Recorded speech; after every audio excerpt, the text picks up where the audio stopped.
wings, wait. 3, 2, 1. You told me to get that? Yeah. Go. Okay. You know, you more look like a superhero to me than a family Big Brothers. Aww. Seriously, you're invincible. You never get hurt or you're rolling down from the hill just like in the washing machine and nothing. You walk on in one piece. How is it possible? That's what I do. We're not afraid. You know what? First of all, you're not wrong. After Fast and Furious, which was the 4th chapter, when we got to Fast 5, we said, okay, we're proletarian heroes. We're not from Marvel, and we're not from from DC, but we're proletarian heroes. You're from LA. And we're gonna and this audience is enjoying this, and this audience wants us to go all out. And so, yeah, I guess there's a lot of people wondering when Dom Toretto and Tony Stark are gonna face off. And I'm not surprised at all if you're in Avenger 3. Oh, God. You know, anything could happen. Yeah, because you're like the Hawk without green color. Right? Yeah, and without hair. Yeah, but that's the style. That's right. It's a pretty cool style, if you know what I mean. Yeah. But you're right, though. And you know, I remember when we were doing the 5th one, we were still a little like, wait a minute. We're supposed to be super grounded like the 1st one. And the audience was asking for us to up the ante. Now, we never lost the themes that are important. We never lost the theme of family, the theme of brotherhood. We never lost that multiculturalism that sets us apart from other movies in Hollywood. But we did at some point say, okay, we're gonna have fun with it. We're gonna have Dwayne Johnson fight Dom and have fun with that.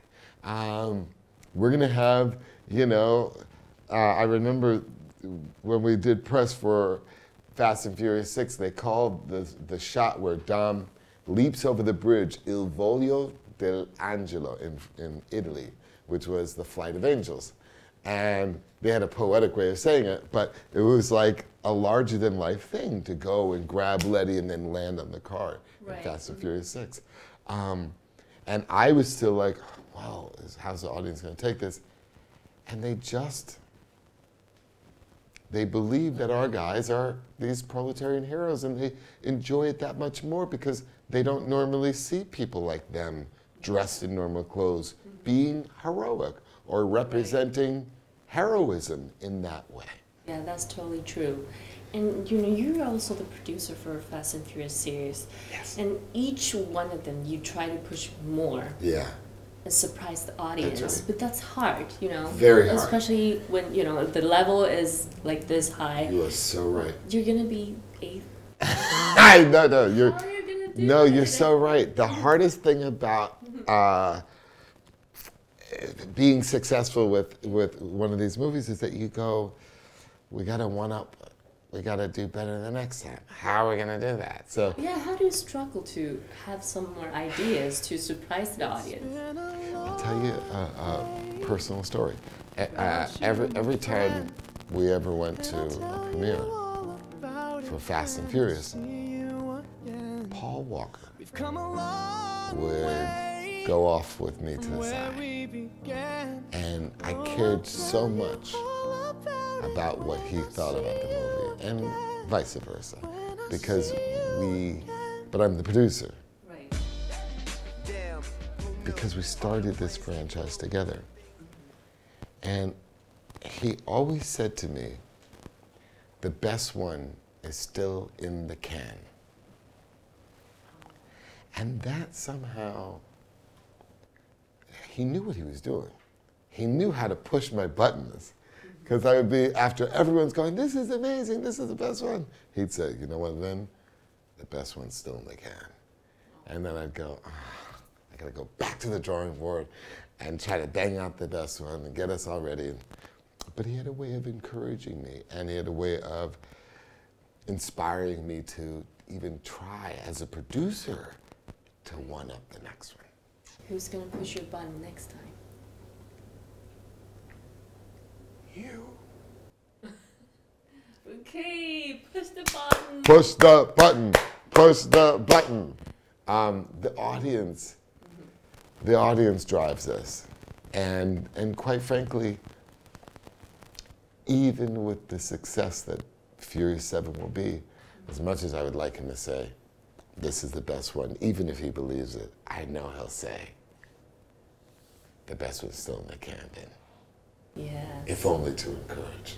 We're looking forward to the 8th and 9th. Last question, tell people the best reason to see Fast and Furious 7. There's so many great reasons to see Fast and Furious 7. The fact that it celebrates a legacy that our whole audience around the world feels a part of. Fast and Furious is not something that originated from books or comic books or games. Right. It's homegrown. And the reason why it's homegrown is because the custodians of it are the public and is the audience.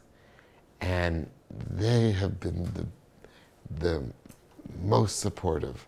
And for them who have all had to deal with the loss of this angel, Paul Walker, the closure will be something very special to our audience. Great, that's why I wear the angel. Oh, yeah. That's why. I love that. I want Huggies. Huggies. Huggies.